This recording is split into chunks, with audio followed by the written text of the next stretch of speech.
Dragi naši gosti, mame i tate, brace, seke i prijatelji, dobro nam došli na završnu priredbu za našu plavu sobu.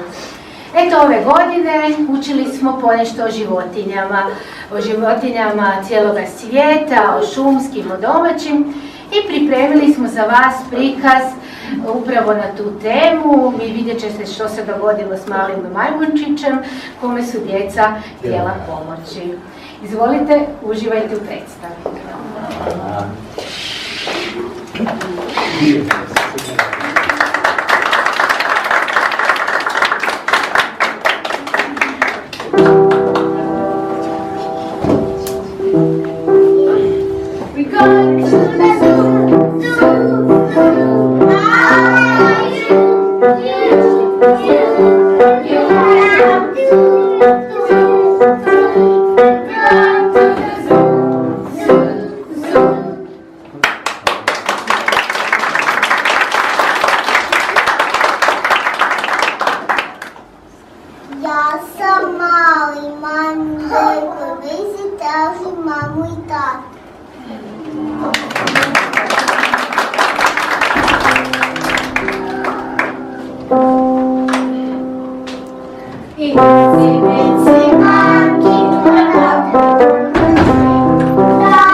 On je velik strašan dim, kad utiče njegov sin i baš ima dobar štost, kao dušu suđi dostoje zakon.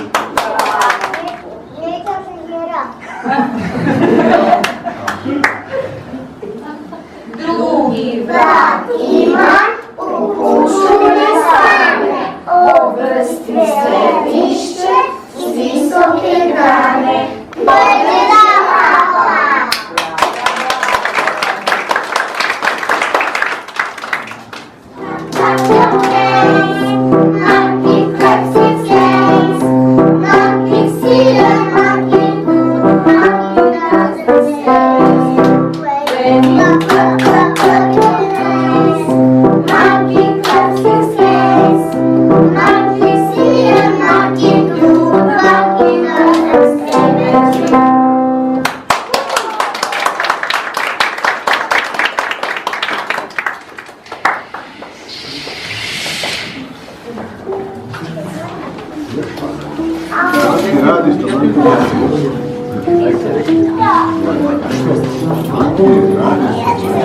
Dobar bit.